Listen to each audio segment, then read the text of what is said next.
Hey, this is Ben Solomon, and welcome to this episode of the Techno Leadership Show. In this episode, I want to cover something that's on my mind, which again follows on from a couple of other episodes that I've done around getting paid for the value that you provide, and getting paid for the worth that you bring to the organization. The thing we tend to do is minimize the value and the worth that we bring to organizations, because there is this feeling that it's technology, it's something that not many people understand, but at the same time we are replaceable because technology is technology sort of thing. And yes, I do understand there is a feeling that we can be easily replaced, and in a business their prerogative is to ensure that one person moving on, or even the whole department moving on, doesn't completely jeopardize their business. So they will have it in such a way that it's systematized, it's running in a manner that anyone can come in and continue running the show.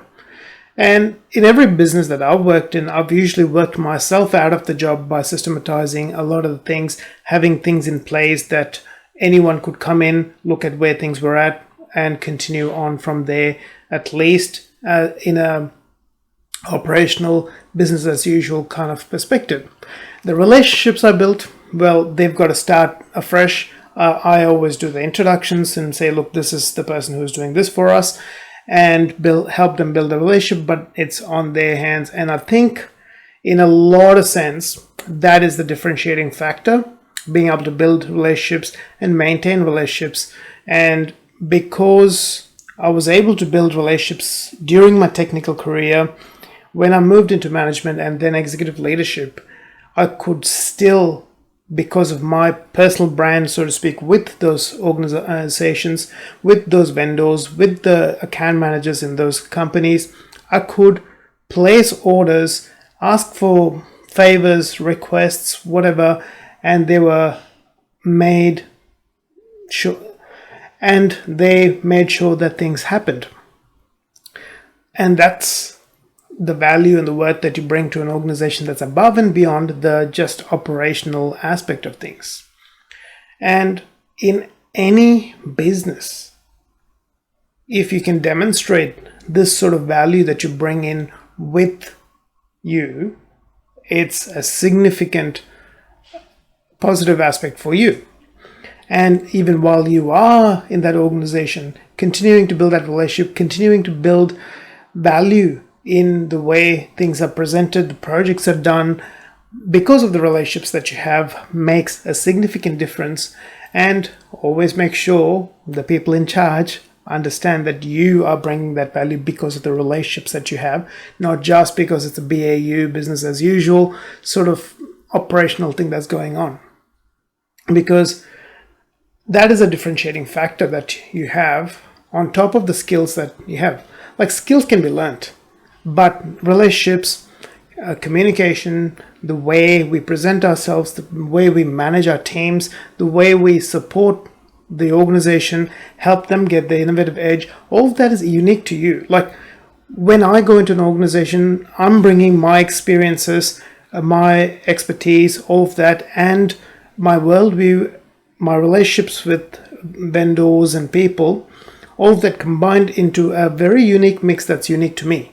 And similarly, you have that unique mix, and you've got to keep cultivating those relationships, the skill building, the aspects around understanding how to promote your team and your department and the work that you guys do as important and crucial to the organization, so you can have a say in the overall strategy, pretty much a seat in the table when it comes with executive leadership, so that they trust you and respect you for advice around technology that goes with the organization's growth strategies.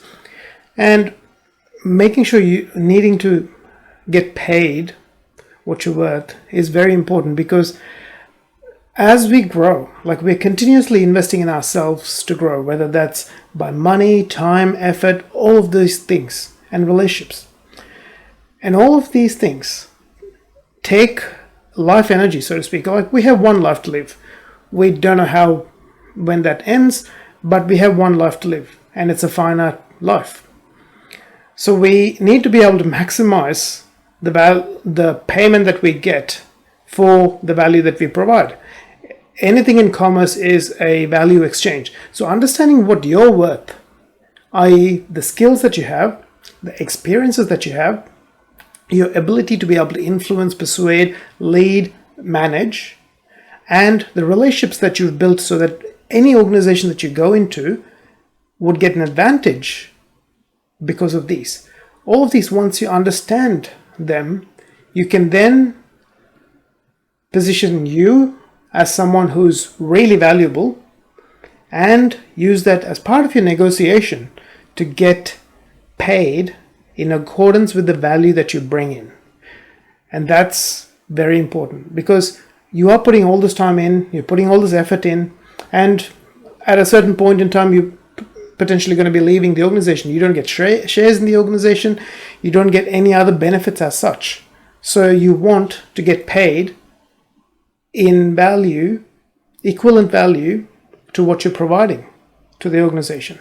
And unless you understand what that value is and what that worth is, you can't present yourself as someone who is valuable and negotiate for that salary, benefit, all of those aspects that are very important for being able to live the quality of life that you want to live. At the end of the day, as much as we love technology, we do the work so we get paid for the value that we bring so that we can actually live a good quality life. So it's all keeping the end in mind, which is a good quality life where you enjoy the job you do, but also enjoy the life that you live. So hopefully that helps you out. Hopefully that gives you a different perspective and you can go and do the work to see the kind of value that you potentially can bring to an organization. And the thing is, there are multipliers of this. So in a larger organization, even that much value means that much more leverage. So you've got to look at it from that perspective. In a larger organization, you are potentially going to get paid more. In a smaller organization, not as much. So these are things that you've got to balance. But in a smaller organization, you have more support, respect, so to speak. In a smaller organization, you may not get paid as much, but you have a little bit more control. You have a smaller team that work together. There are positives and negatives to both. Not gonna, make a big thing about it. There were organizations in which I was the sole IT person, and then there were organizations in which I was part of a big team, and then I was the manager of a big team, and then executive leader of a bigger team. So these are things that come into play. Bigger organizations have more opportunities for growth. Smaller organizations may not have as much opportunity for growth, but they might have the opportunity to give you more responsibilities, more control, more ability to influence how the organization progresses, and potentially even pay you more because you are handling a lot more. So you've got to look at it from that perspective, knowing what your real goal is. If your goal is to be at a certain level and be in control of the whole situation, then a small organization might be where you want to be.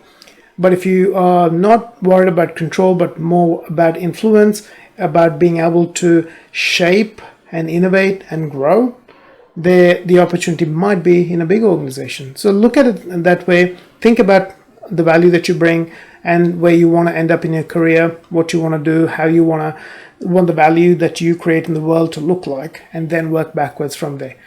Hopefully that helps you out. Hopefully that gives you some perspective to think about and reshape how you go into job interviews, applications, and negotiations for salary and all of those aspects. I wish you all the best in your journey as a tech professional, manager, and leader. If you like this episode, please hit the like button. If you haven't subscribed yet, please hit the subscribe button so that you are notified of future episodes as they are released. I look forward to talking to you in a future episode. Have a good one. Take care.